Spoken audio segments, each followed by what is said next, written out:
Special shout out to Hello Tushy for sponsoring this episode. There's a lot of abuse that's just excused in the industry of like, well, you're a PA, or like, well, you're an assistant. Too many people are really great at this. It's not even a matter of not working hard enough. It's just like, literally sometimes things just don't happen. I feel like you kind of do throw a lot of your training out the window in a way, because it's like, okay, I'm going to be a mom for 30 minutes and now I'm going to be a 16-year-old for 30 minutes. Most of the time, I'm reacting. I'm often doing it to a piece of tape taped to a camera with a 50-year-old sweaty dude right behind it holding the boom mic. For those of you just listening, I highly encourage watching this week's pod because Damien looks like Hosier. Dude, take me to church. I think they sang that. No, my hair was just getting in my face. I've always wanted to tie my hair back into like a wolf tail thing, and so I made it happen. But it's already like, I don't know, I'm not skilled at it yet. It's already got the like little wispy hairs in the front, and I'm like, no, I don't like those little wispies. Was this inspired by Ghost of Tsushima? No, I mean, I've just always wanted cool tied back hair, and so I guess I at this point have tied back hair. It's not cool yet, but no, I'm not going for a samurai vibe necessarily. I just kind of wanted to pull back my dang hair. It's cool. It is It's very cool. I look like a 50s TV show host with this temporary microphone. Yeah, because microphones they just hate my apartment. Yeah, it's because she lives near a 5G tower. Courtney, it's because you got so many microwaves that you just race. You're like, who can cook burrito fastest? Guys, I think I could be a sound guy now. Like, I know how to do this stuff. That's awesome. I used to use those for like the job that I had before Smosh. So what did you guys do this week? What fun things did you get up to without my supervision? I unpacked a lot because since I've been on the pod, you guys haven't, or you guys know, but the people out in the world don't know. I moved. Oh. I like it a lot. I now have like an office space set up specifically for like streaming and voiceover, which is cool and separate from my room. So now I don't feel like everything I'm doing in quarantine is within like 3 feet of itself. I'm stoked. I'm a happy lad. And in case you guys listening and can't tell us by our voices, hello, I'm Ian Hecox. Today I'm joined by Courtney Miller, Shayne Top, and Damien Haas. I'm also Ian Hecox. Oh, Damien Haas. And Damien, what's your middle name? Me? Yeah. It's a secret. Christian.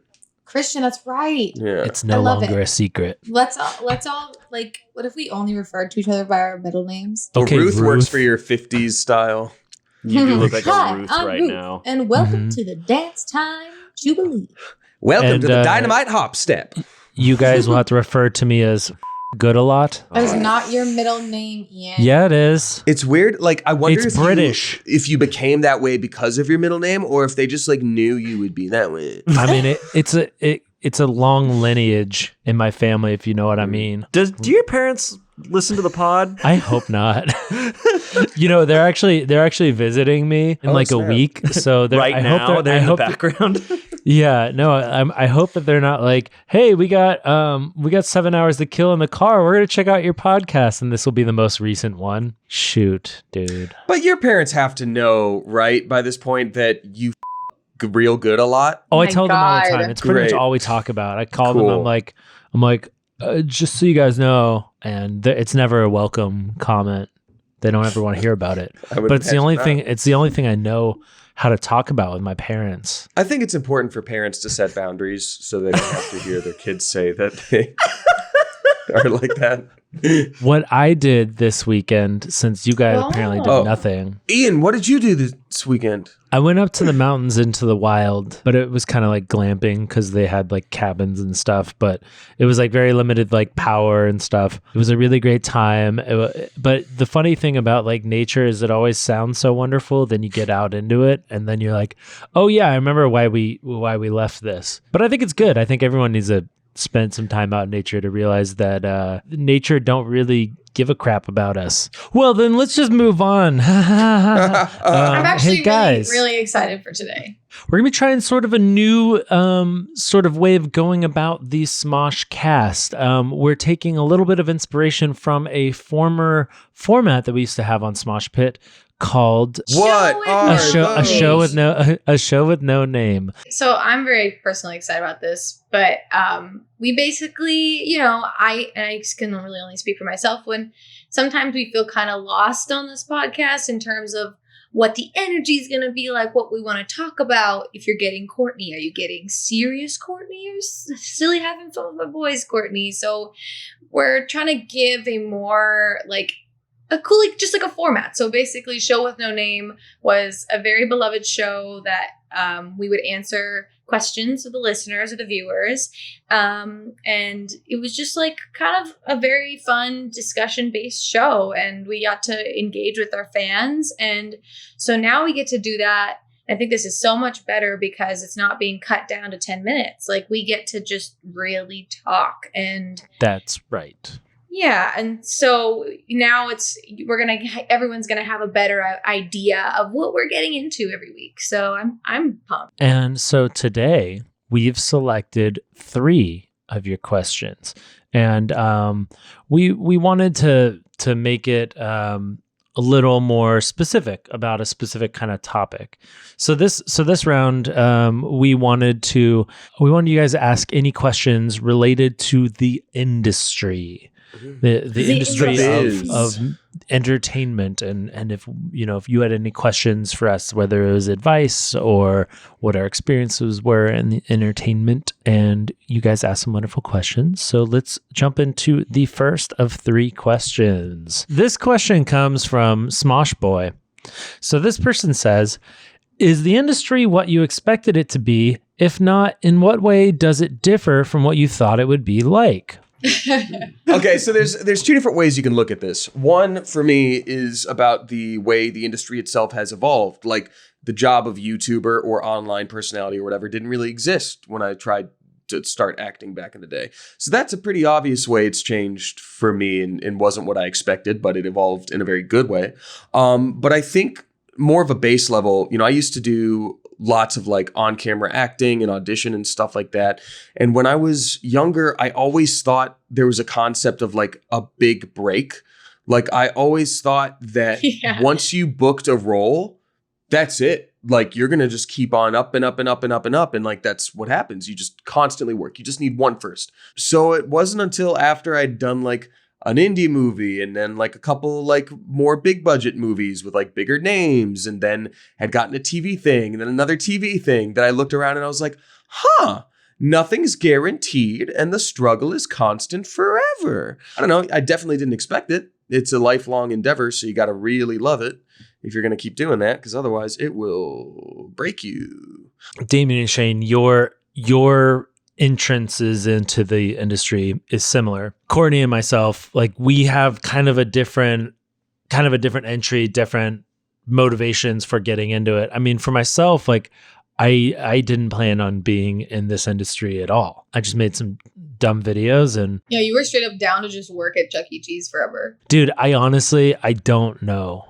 I don't know what I would be doing. And I'm such a pushover that I probably would have just been like okay with advancing in the ranks of Chuck E. Cheese. It scares me to think what would have happened if YouTube just didn't exist and I was just working at Chuck E. Cheese, because I was taking like general ed courses in community college, which by the way, if you're not sure what you want to do and you want to go to college, try out community college. It's great. It's cheap. Yeah, I didn't know what I wanted to do. I mean, I enjoyed video games, I enjoyed movies, but I have a very like practical view of things, and I wouldn't really call myself a dreamer where I see like this kind of like lofty thing and I'm like, I can do it. I'm like, no, like let's look at the reality of the situation and the reality of like, oh, I like video games, but I don't see myself being like a video game creator. I enjoy them and I think I know what makes a video game good, but I'm not going to go out there and be like, I'm going to make video games. Not that I'm saying that that's a bad thing to go after. I think that's great, but it never appealed to me. So I think my view of the industry was shaped as I was exposed to it. Living in Northern California, we had a certain animosity towards people in Southern California, which was really just the view of of like Hollywood, which it was like, oh, it's like very like vapid people that are like image obsessed and are just looking to climb on anybody to advance themselves. And I mean, to a degree, it's true, but as I've been more exposed to it, the more I understand it a little better. It's like everybody here is struggling to continue to make it. There's not a level that I think a lot of people ever reach where they're satisfied. Sorry, I just wanted to hop in. That definitely ties back to what I was sort of saying before, is like, I know so many people who are so talented, whether I met them on jobs, or whether I knew them from school studying theater. Too many people are really great at this. And it's not even a matter of like not working hard enough. It's just like, literally sometimes things just don't happen for you. So oversaturated. Which is crazy. And so like, you really do have to love what you're doing and be fine with working a restaurant job to support that. Mm-hmm. Because if you're banking on like fully being able to support yourself as an actor, like you can do it, but it's difficult. And I knew it would be difficult, but I was very surprised to see like very few of my friends, unless I met them on a job or with this, I've seen actually go and be able to do it. It's tough. It's like, it's literally like, for anybody who hasn't seen La La Land, if you're interested in the film industry, freaking watch La La Land, because it's a beautiful movie, but also like that first musical number. I think I went to a crappy theater because I didn't understand what the ensemble cast was singing. But when I listened to it on Spotify later, I was like, oh my God, this is like crazy. Because it's like hundreds of people all talking about the same dream, all wanting the same thing. And then you're following this girl who, it's like literally starting from nothing, just audition after audition. I was going to say, but even with La La Land, like I loved the beginning because for that same reason where I was like, wow, it's everybody in their cars like singing. And I'm like, this is barely even, removed from reality, because I bet that many people in traffic right then would really have those dreams. I think the one place where it falls apart for me is they do have the moment of like, it's another misconception that you can see sometimes where it's just like, whatever your name is, a big agent was at your one-woman show. They want to fly you out to audition. And I was like, no, that's not. No one goes to one-woman shows unless they're sent the Facebook invite, and even then. And they're already a friend. Sorry. I mean, for me, no, that's like, dude, yeah. I think for me, I was interested in film very early on. Like when I was learning to edit, and then just every time I grabbed the family like video camera, I just like filmed stuff. I was very interested in being a director of photography for years. And then I finally, like I was working at a pharmacy, remember? And then when I got that internship as a PA, I was observing set. And like for me, obviously, I was like, wow, the set is so beautiful. It's like lights, camera, action. And you just watch the art and it's all happened so perfectly. And then when I went because I don't count the high school stuff because that wasn't real. It was like 4 of us. I was the DP, but I was being treated as a PA. It sucked. But on set as a PA at that production company, it was like a show. Everything was hours behind. There was no money. Producers are yelling at each other in front of talent, in front of like high profile producers and people, like while I'm just running around grabbing water for people. Like it's a total mess. And like, but everyone's doing it and you're all creating one project together. I was on very small, intimate shoots, like inside a building, like for like a Soulja Boy music video. And then we did, I had to like paint these girls to look like mannequins. Did you learn how to Dougie? That's wrong dance. Did you Superman that hoe? He did this song called Designer. You guys could look it up if you wanted. I'm okay. Yeah, you don't have to. He says the same word 40 times. Guess what the word is? That is literally Designer. That doesn't surprise me.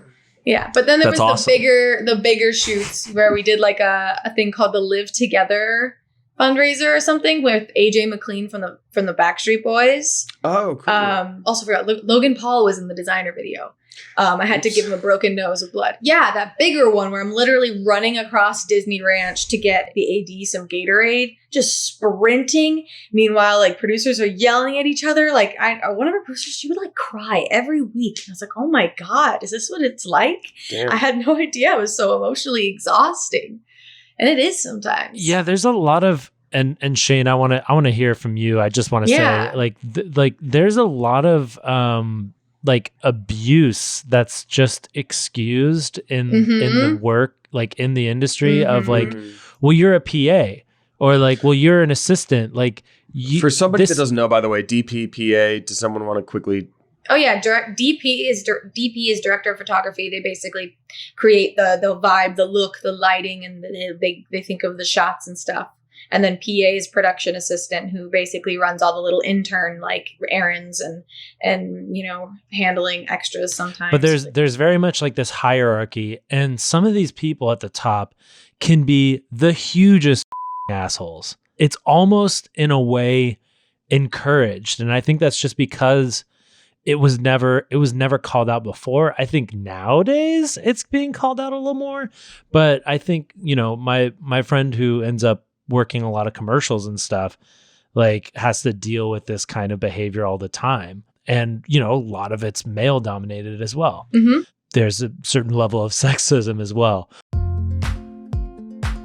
Do you have a butthole? Well, guess what? This ad is for you. When we go to the bathroom in this country, most of us wipe instead of wash. For years, bidets have been available, but hideously expensive. And that's why the Hello Tushy modern bidet attachment is here to democratize the blessings bestowed by bidets and offer clean buttholes to everyone. Hello Tushy cleans your butt with a precise stream of fresh water for just $79. It attaches to your existing toilet, requiring no electricity or additional plumbing, and cuts toilet paper use by 80%. The Hello Tushy bidet pays for itself in a few months. With Hello Tushy, you don't wipe at all. No. Even the best two-ply can't cut it. Ditch paper products and uncomfortable chafing when you switch to the soothing, cleansing stream of water from a Hello Tushy bidet attachment. Every Hello Tushy bidet attachment comes with a 60-day risk-free guarantee and a 12-month warranty. Join millions of happy Hello Tushy customers right now and have a clean butt with every flush. Go to hellotushy.com/smosh to get 10% off. This is a special offer for our listeners, so go to hellotushy.com/SMOSH for 10% off. That's hellotushy.com/smosh.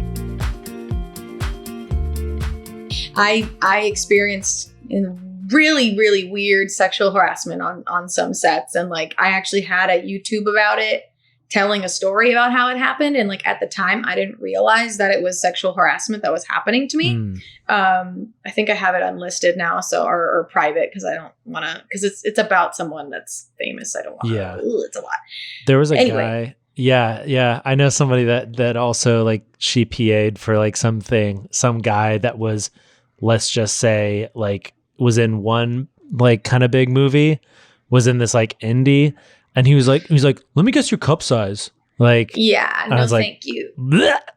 All right. So Shayne, I mean, you're the person that like, I mean, I think you have been the most, I would say that you've been the most exposed to the industry, like, because you've seen both like traditional, like you came up in like the traditional sort of like TV movie industry. You came here when you were 16, right? It's crazy to think how long I've been going, but I did my first movie I think I did it in 2003, 2004 in Arizona. My career started pretty rapidly because I did a play in when I was like 11 or 12.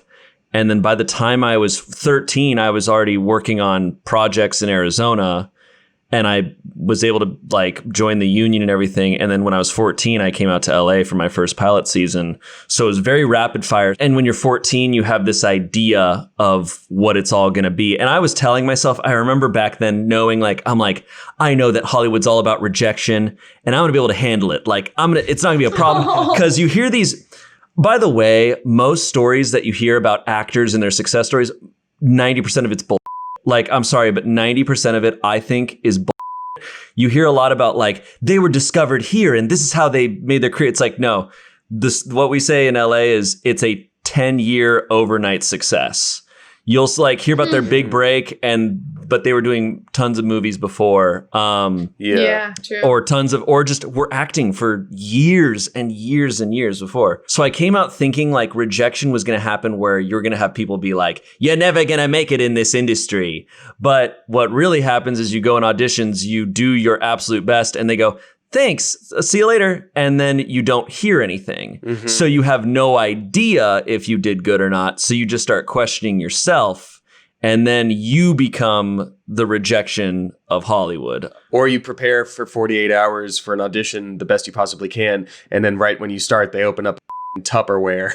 And just start looking at their leftovers. And or you have an audition where the director's in the room and does not look up the entire time. And you're just like, oh, okay. And I remember in that audition thinking like, I could just flip off the director and he wouldn't know. I would just. Oh my gosh. I think that was, in that audition, neither of them were, I think there was no camera in the room and nobody was actually looking at me. So I was just acting in front of a bunch of people who weren't. I was like, there's no point for me to be here. But how many times do you go on auditions and you know they've already cast it?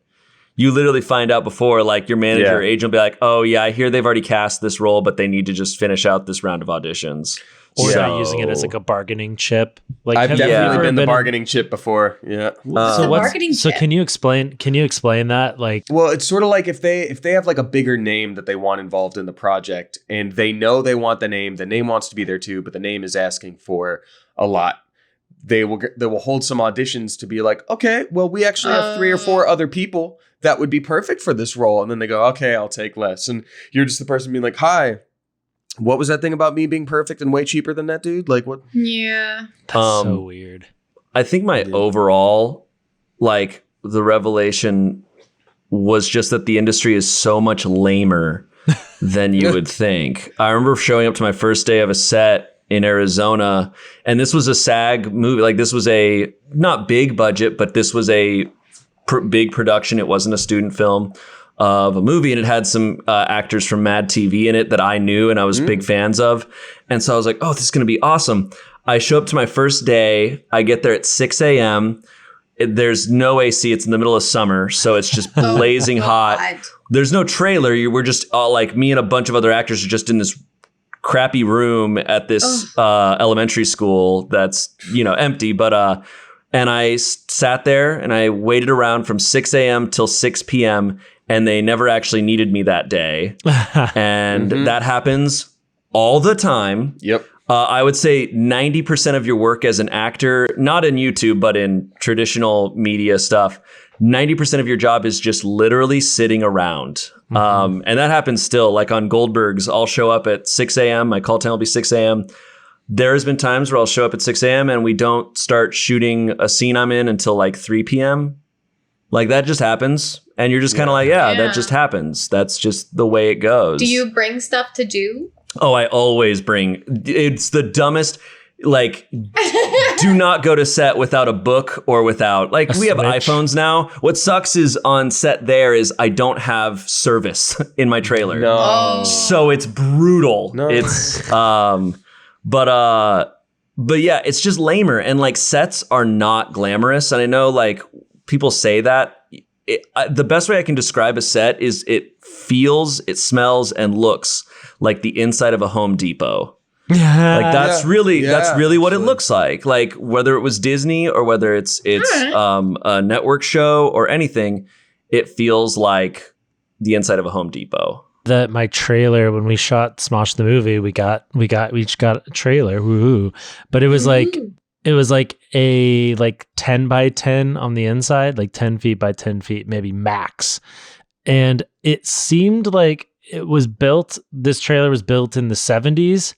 It still had like the shag carpet. The Star Wagons? Yep. Yeah, I was literally about to say Star Wagon. Yeah. And funny. It just had this musk, and it was summer. So it was like, I didn't really have any choice but to like stay in the trailer. But I was like, I feel like I'm inhaling mold and other microscopic organisms that probably will damage my health. I was very grateful to have the trailer because obviously not everybody gets that. But it was just so funny because that was my first experience with like, whoa, I'm getting a trailer. Cool. And I'm like, oh, I mean, no, this is great, but I was going to say one thing I learned from, I guess, Smosh specifically is every time you see a scene with food, usually the food, like, it looks delicious and edible.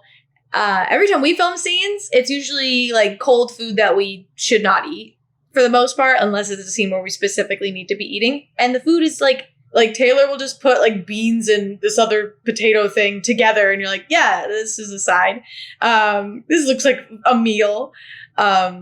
And then, dude, the budgets on some of the music videos that I worked on, like, literally this company, I don't know, it was literally like Firefest, but production company, where like, where was the money? They would, like, one time, the budget was so low that the catering, they had me try and call a ton of, I was a second AD, just a glorified PA on this freaking production, but they had me try and call restaurants and ask them to give us food for free. what? Like restaurant after restaurant. That's how restaurants work. Yeah. And they're like, well, tell them it's like for a music video for charity. So, and use the celebrity's name. But I'm like, that doesn't like make it sound better. I tried. Why would you use the celebrity's name, which means that there's more money attached to the project, maybe?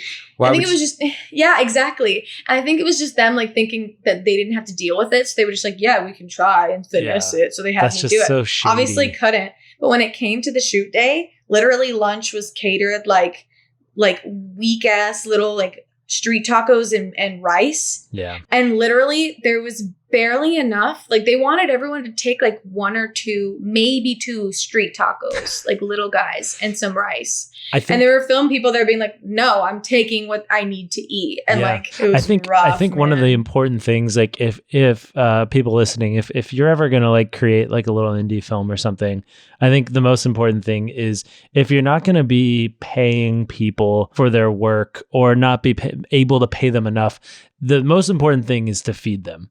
Like, don't order like a pizza and be like, here you go. Like, no, like make sure that they're at least well fed. If they're going to put in the time and work for your project and you can't pay them, which is understandable because it costs a lot of money to make stuff, at least make sure that they're fed. And also inform them of what the set is going to be like. Yeah. I've had it underplayed a lot and then showed up to film something for a friend for free, and it ended up being a way crazier endeavor. Yes. I know the one you guys have talked about that. That's all right. I had a weekend where I was doing 2 short films in one weekend, and I didn't sleep. I legitimately did not sleep the whole weekend because I was bouncing back and forth between sets.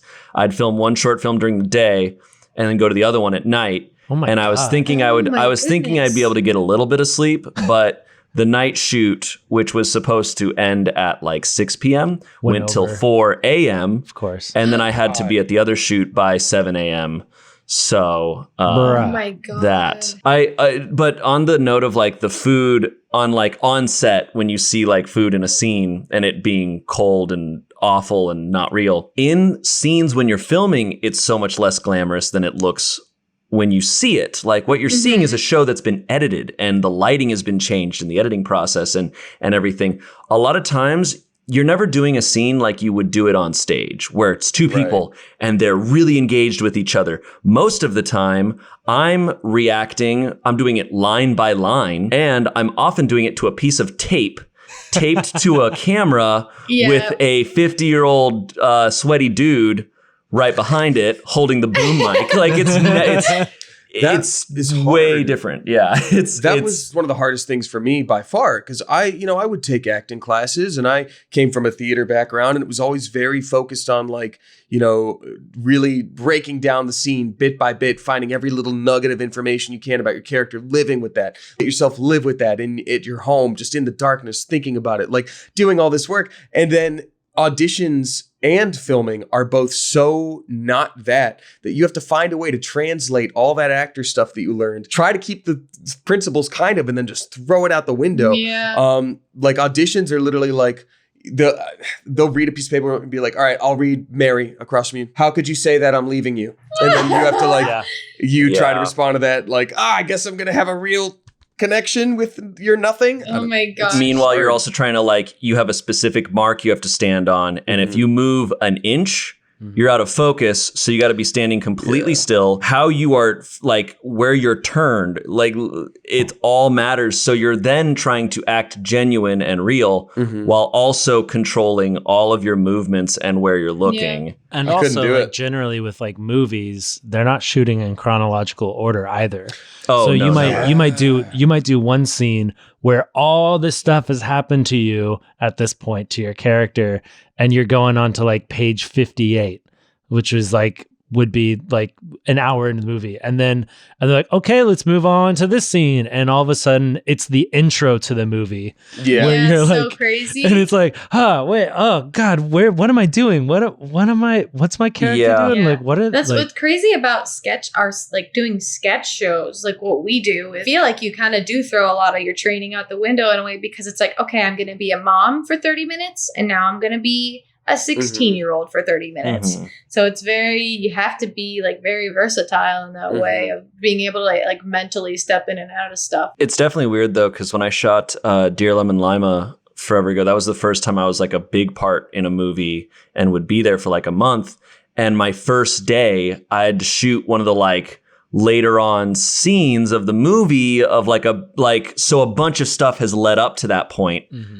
And it's weird watching the movie, and you know, the first half of the movie, I'm like, okay, I'm proud of how I did here, but that's because I'd been on set for 2 weeks when we shot the first scene of the first scene of Dear Lemon Lima. I believe was the final thing I shot on Dear Lemon Lima. God. So I'm most proud of the very first 5 minutes, and then there's parts in the third act where I'm like, oh yeah, I was rusty there because that was early on. That's the thing. Like, the focus is never put on performance. Like, it is nobody's priority. They want to get something on camera, but like all the things that you hear about inside the actor studio of like, how did you get inside the character's mind? You're like, well, I spent 3 months in a cabin learning how to live. You're like, that's not a thing that happens unless you are Daniel Day-Lewis. You can do as much work as you can on your own, but like even in voiceover, it's gotten better since the voice actors strike and SAG like a few years back. I won't bore you. Remember, like I was the voice of teenage Master Chief in the animation of Halo: The Fall of Reach. I didn't know it was Halo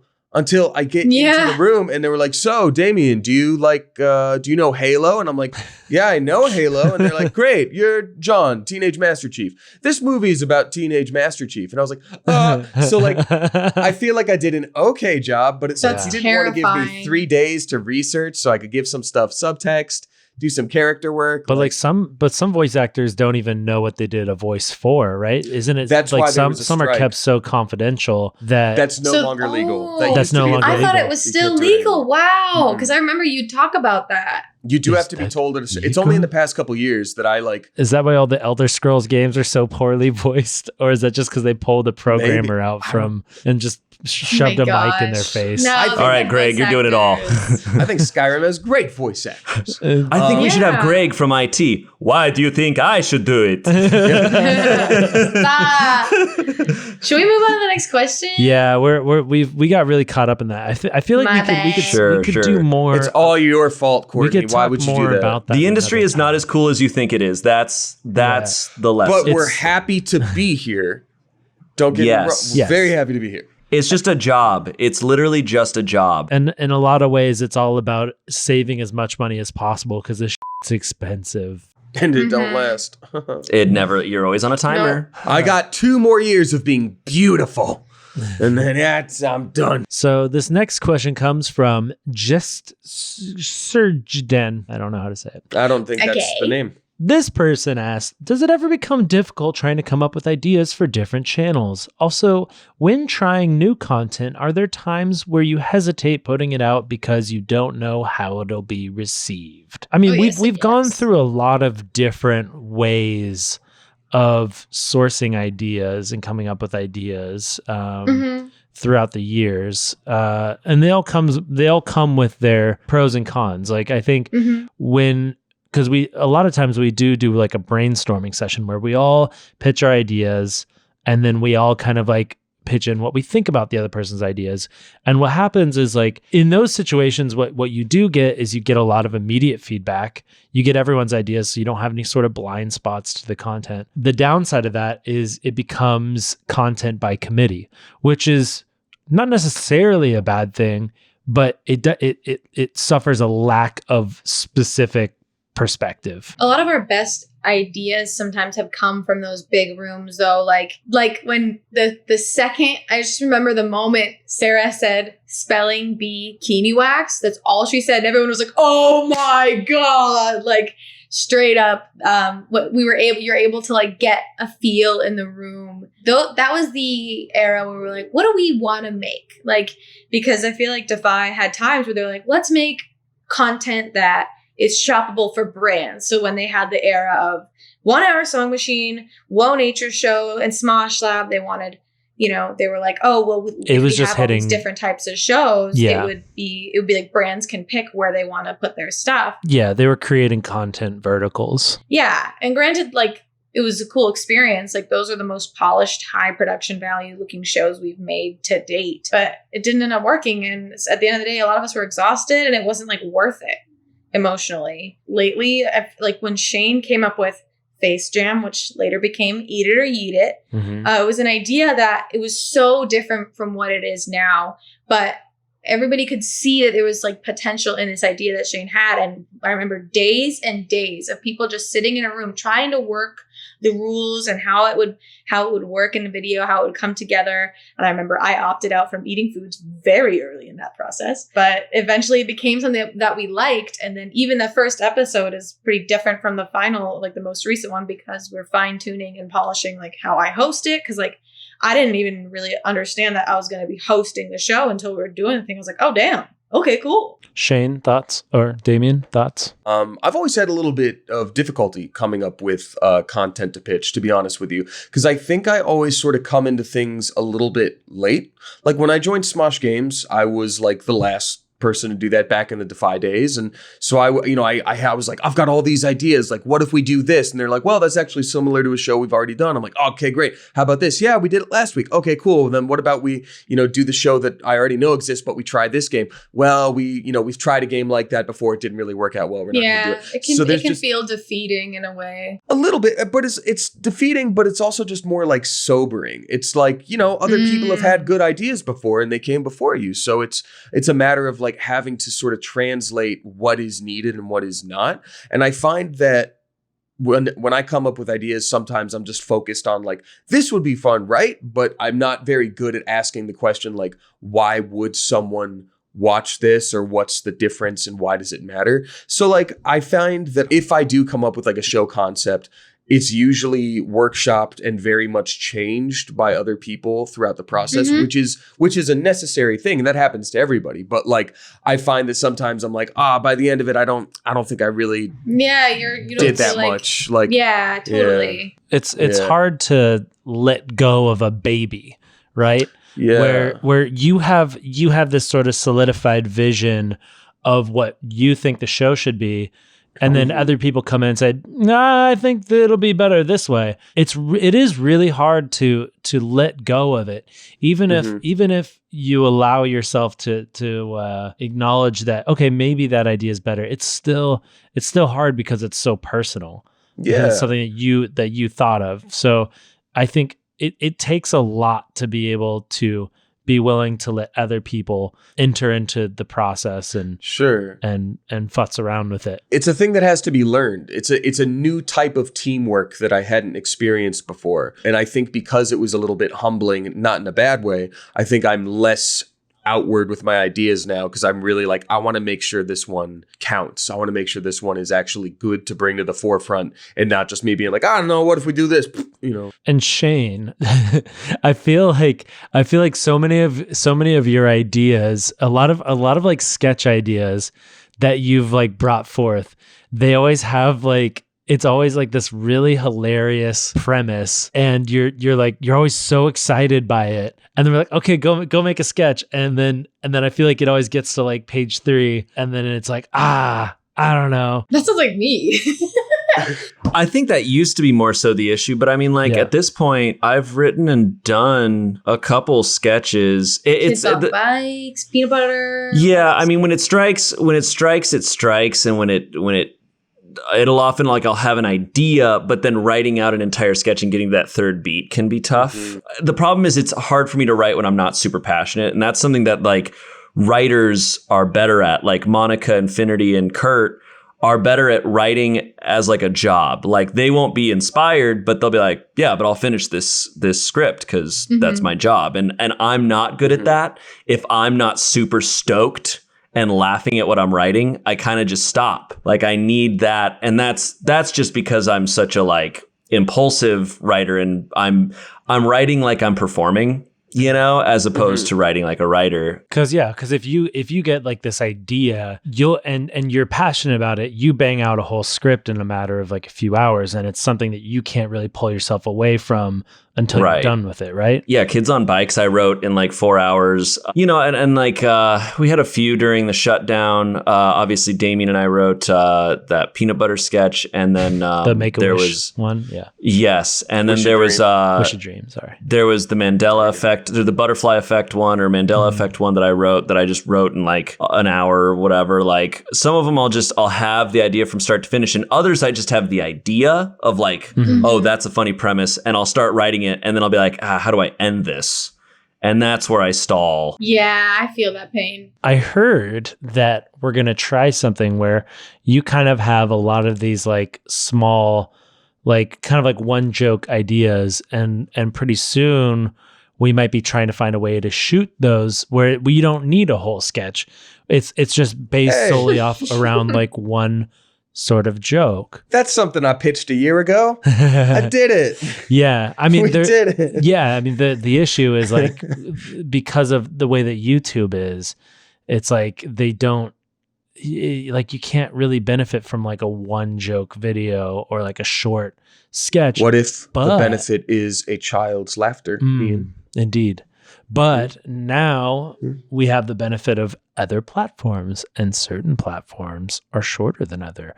Or maybe we have other formats where you can fit in small sketches. Oh, now I get it. So, yeah. Sorry, that's... What are you saying? We're just going to go shoot some TikToks? I don't know.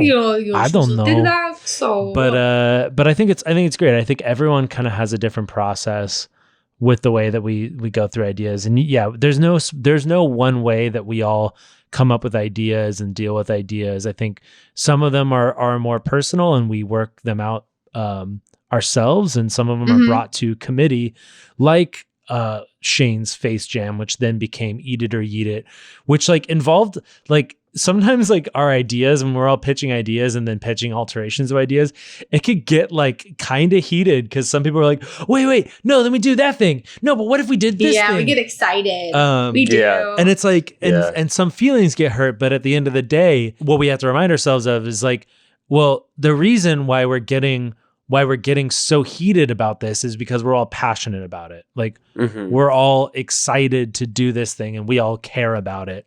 And all we want is to make the best possible thing we can. Yeah. But what do you do when you are the smartest person with the best ideas and your way is the right way? Oh, and so you're talking about me? People aren't listening to you. Yeah, man. I'm asking, what do you do when you are the smartest person? There's a lot of ego checking in the entire creative process. Like, because, you know, like I remember very early on when I pitched every Vine ever, and I like kind of put in tropes, and then like the script was made. And then like I remember on set one day, I like walked in on a scene because I was upset that it wasn't the way it's supposed to be. And the director did not like that, with reason. And like, I was like, but it's not.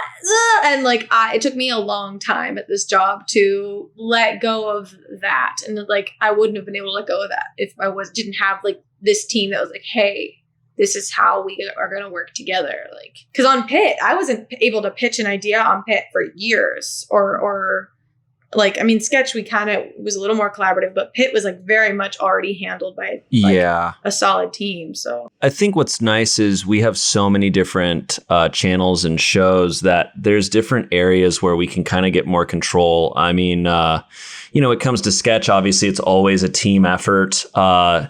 You'll pitch something, but then by the time it's done, it's no sketch on the Smosh channel is any one person's sketch. it's always a team of people who came up with jokes and everything within it.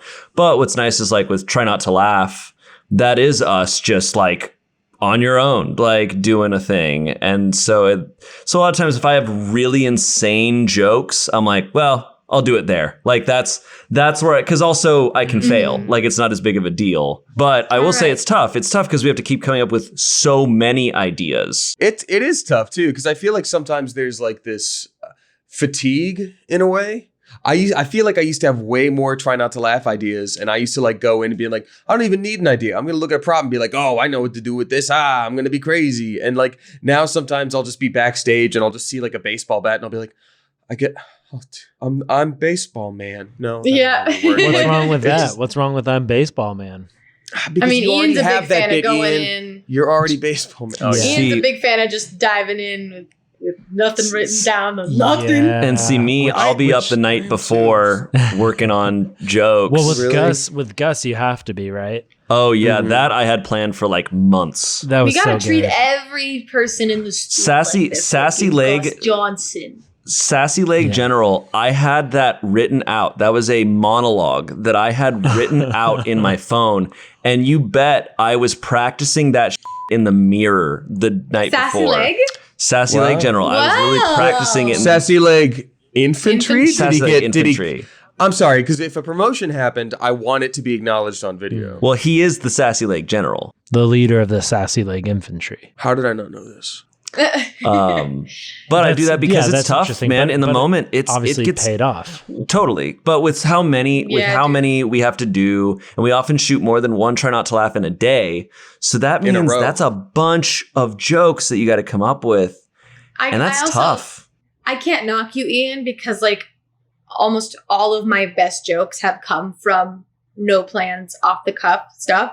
Like Boneless wasn't even what it was supposed to be. That monologue was just supposed to get into the main bit, which was like my recording of the radio. And we literally, I was just like, I don't know, he'll say some random stuff. What's random stuff? Okay, what's his name? Boneless Steve. No, let's just go with Boneless. Like, whatever. Yeah. And then it never goes the way you planned it. Sometimes it goes worse. Sometimes it goes better. I think in a way we're like victims of our own success with the show a little bit, because I think we're afraid to fail now. You know what I mean? Yeah. Like it's okay to not make someone laugh, but now we laugh at each other so much that like when it doesn't happen, it feels like, Yeah. like it, you know. This one comes from Billy Tinson. What is the process of directing a sketch for a big YouTube channel? Are more Smosh members wanting to direct sketches?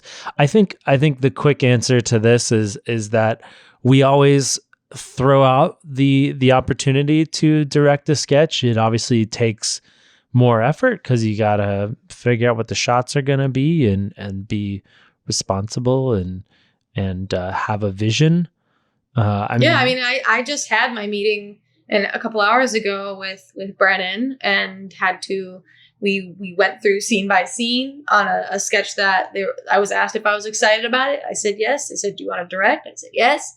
And then we went through the whole script of what the shots were. And if I have like, ooh, I think it'd be really cool to have this one shot looking up at this person, then we write it down. I actually just got a binder for myself because I want to be a little more like have everything out in front of me. Look for more scenes. pro. Yeah. It's a lot of like figuring out how to do a joke in a short amount of time in a way that doesn't require a lot of reset. It's not too messy, not too expensive, and doesn't make anyone uncomfortable. So yeah, I mean, because we used to not give a shit about whether it was messy or not. Like we've had some messy scenes. I mean, pretty early on, I had to jump into a pool of water and get like fake blood splattered on me. And That was also my first Smosh sketch, I think, where Olivia was in that box of blood. that was Box of Blood. I was Sexual Son. Yeah. I also had we to did like a lot eat of a ton blood of fake stuff. blood and giant gummy worms as a zombie, while also like I think me and Keith kissed with fake blood. Yeah, we used to get real crazy. It got real Nowadays, messy. mess can't really happen because we're trying to be extra safe and sanitary. Well, also we and just can't everything, have but- blood on videos. YouTube is very True. weird about that now. Yeah, Which is very true. okay. Like we did enough people getting shot jokes for the first 8 years to last us 3 lifetimes. more and more cast members are going to be directing in the future. Like we've had a couple do it. Like a lot of us were co-directing kind of in a way for a few years. And now this has been a great year for everybody's really been able to like just direct and get like just getting the experience. Like even, I mean, I think Olivia recently talked about how she's down to direct a sketch soon. She like kind of helped co-direct How to Not Piss Off Asian People and How to Not Piss Off Women. Yeah, boy. All right. And Shayne, I don't give a shit what you think about that one. Yeah. He's directing soon. Hey, Shayne, what do you I think am about directing for the first time. I don't care. Soon. You Okay. directed No one the first cares. sketch, though? Okay. It doesn't matter what you think. We had that was like not. We're shooting it on film and we're using only drones. Hell yeah. Yeah, drones with film. Drones That'd be dope. holding iPhones with film the reel is attached. Film. just- It's going to be on Yeah. VHS, so Okay. you're going to have to pick it up from Blockbuster. So, guys, we're going to try a brand new segment right now. Are you guys Uh-oh. flipping ready for this? I'm All right. sweating. This is, for now, we'll just call it These Are My Obsessions. These are, I want to And sing that Usher song. So Every bad. person, I was every person is going to get 1 minute to rant about something that they're obsessed with right now. What's on your mind? What are you obsessed about? Courtney, let's just start with you, and your time starts now. Okay, guys, I am obsessed with ramen. It's just the perfect combination of pasta and soup. And I've been really working to perfect my craft on making ramen. I even tried to make my own broth the other day, starting with a chicken broth, putting some sauce in, and I'm playing with putting some foods in there. I'm actually to a point where I like my own ramen more than the ramen I used to buy, literally sometimes twice a day from a ramen place. And it's just so delicious when it's spicy and salty, and you get all the nutrition of whatever vegetables you want in it. And I love food that's fun to eat. You know, chopsticks are freaking great because the way you eat is so much nicer than a metal fork clanking around in your teeth and your mouth. And it's just like sushi. You get to just nibble little bites. It's so cute.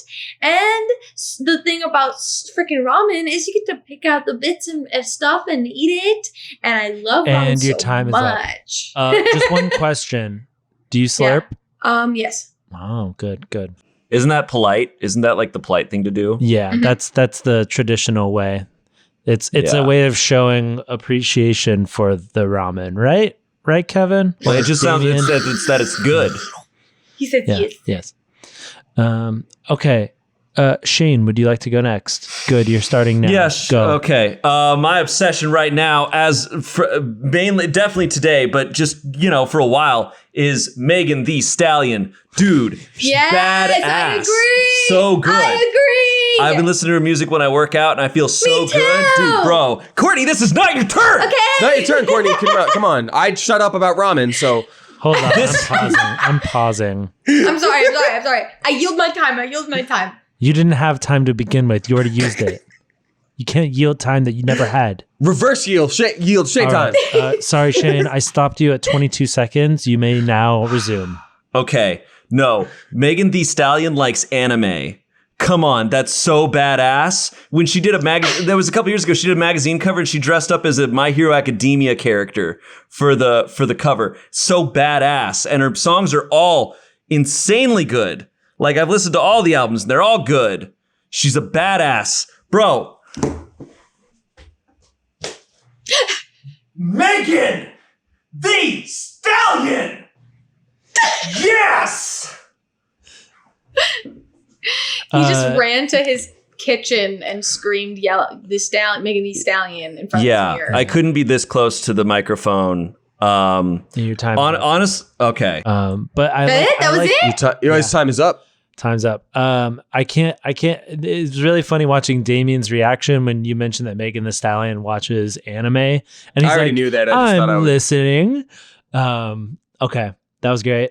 Damien, are you ready? And go. Give me a countdown. I'm already going.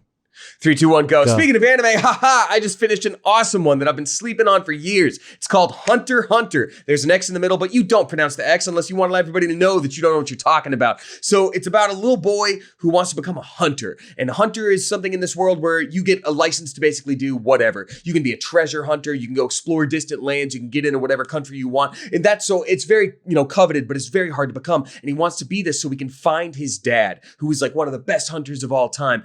It's a great show because every season is completely different in terms of tone. And for some reason, you just like it more and more. Season 4, nothing like season 2, but you still love that it's part of the same show. It takes a while before it gets serious, but it's mostly like, what if that like happy-go-lucky anime boy was in a very dark and serious world? And the kind of themes that they deal with, I've never seen a show that keeps me guessing so much. It could be leading up to a huge fight for like 30 episodes, and that fight ends in a negotiation. It's like that's time.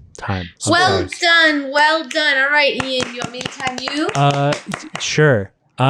You can't time yourself. That's I just want to say that we're all of our things are related to Japan. This round. Ian likes Ghost of Tsushima. So Jin right, Sakai. Ready and begin. Okay, so yesterday or maybe the day before, I lost track of time, I came across this Twitter profile that shows all these random Japanese mascots. Now, if you don't know this, Japan is obsessed with mascots. They have a mascot for literally everything. They did this. They had this weird like Renaissance art opening, and they made a mascot based off of this one fish with human legs that's in the background of this one Renaissance painting, and it is, and they made a mascot out of it, of a fish with a fish in its mouth and hairy human legs on it. My favorite mascot that I came across is this mascot. I think its name is Chitan, and it is an otter that wears a turtle for a hat, and it's almost like Jackass, where he runs around and does all this crazy shit. He's like running on treadmills, like running into like boxes.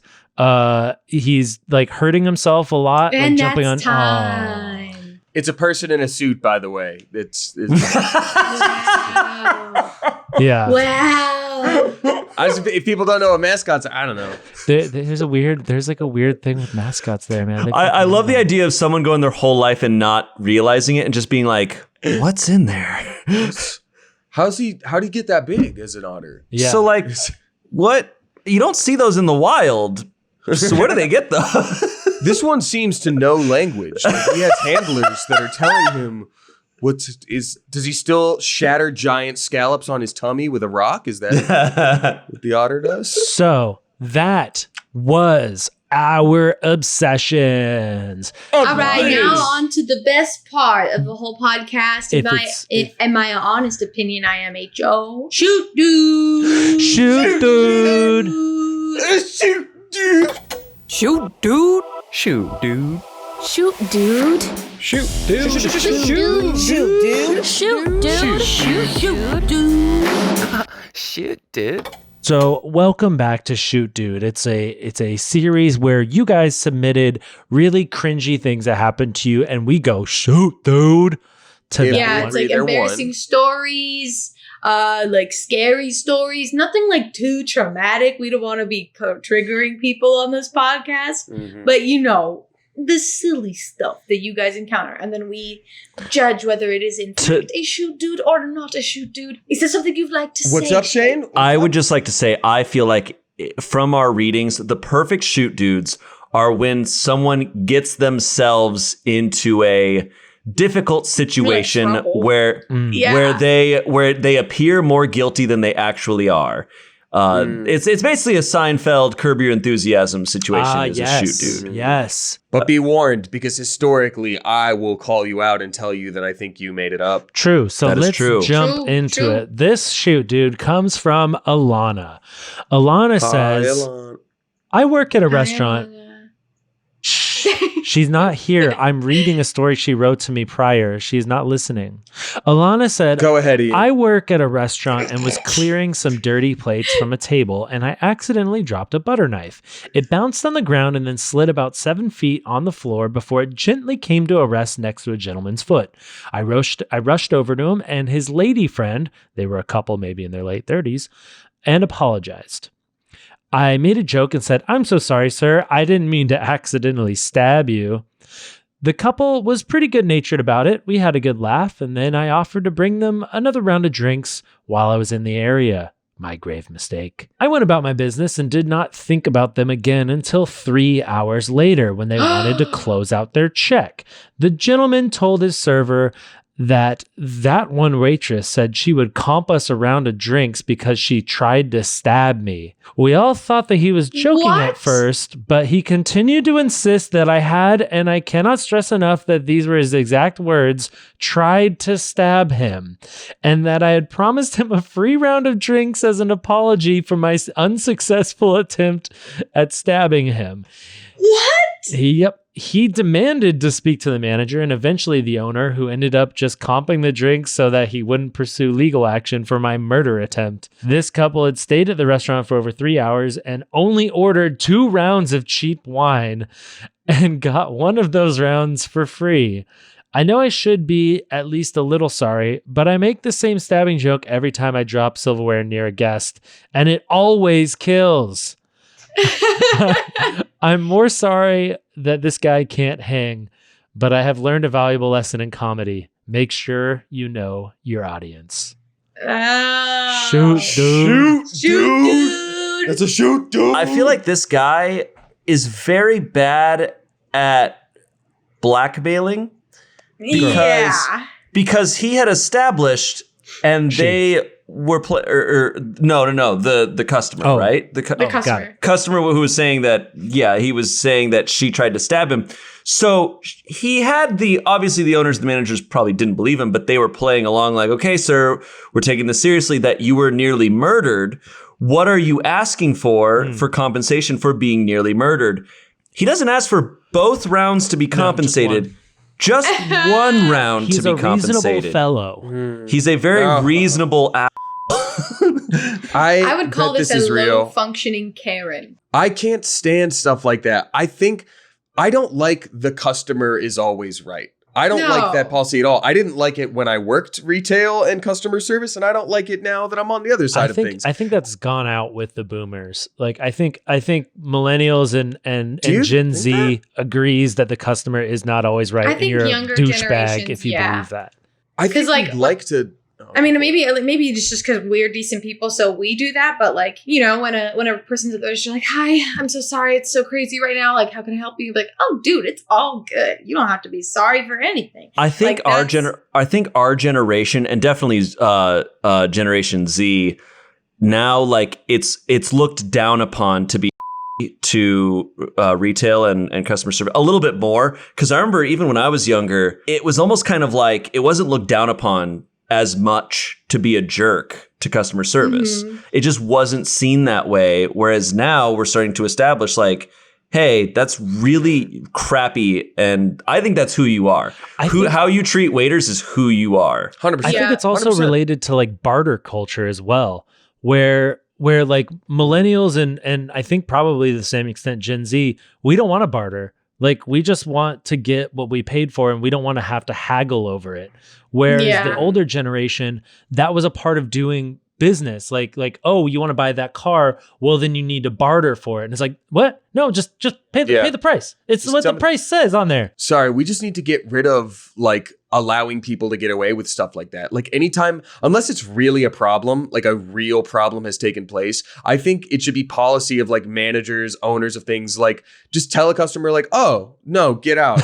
Like, you weren't almost stabbed. You're being a colossal baby. It was a butter knife and it landed near you. You're going to have to leave. Don't come back. When I went to go get these glasses, I was in the doctor's office waiting to get my appointment. And these 2 people walk up and they're wearing masks, luckily. But like, when I came in, they needed to take my picture for my profile because it was like, it was also more sanitary than taking your ID and things like that. And also it's like more up to date than your old ID photo or something. And So I did that, sat down, and then this guy's like, you want my picture? That's like, why? Why do you need that? I don't need to give you that. You're creepy. You're creepy for wanting to do that.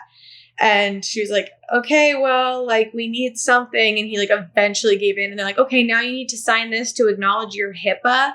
Like, you know, basically this law that protects your personal information from being obviously the doctor's office is not going to like tweet out your medical conditions or your personal information. HIPAA, like I learned that working in the pharmacy, it protects you. And she's like, you need to sign that you acknowledge this. He was like, you didn't provide me with anything. She's like, okay, I can get you the paperwork. He's like, no, I deny acknowledgement of that rule. Like not even knowing what he was talking about. And so I deny acknowledgement of that rule. These people look at people's buttholes. Like, and you refuse to give them a photo of you or a signature. Like, dude, it's my freedom. You can't. People think they're a lot more important than they are. That's the problem. That's really the problem. It's a place of feeling no power But in your own life. So there's a dynamic that puts you a little bit above someone else. You're like, yep, I would like the only finest pen to sign this. But I think what we can all say is, shoot, dude. So please, if you have a shoot dude, please send it to us at shootdude@smosh.com. That's SHOOTDOOD at smosh.com. Thank you guys so much for coming on.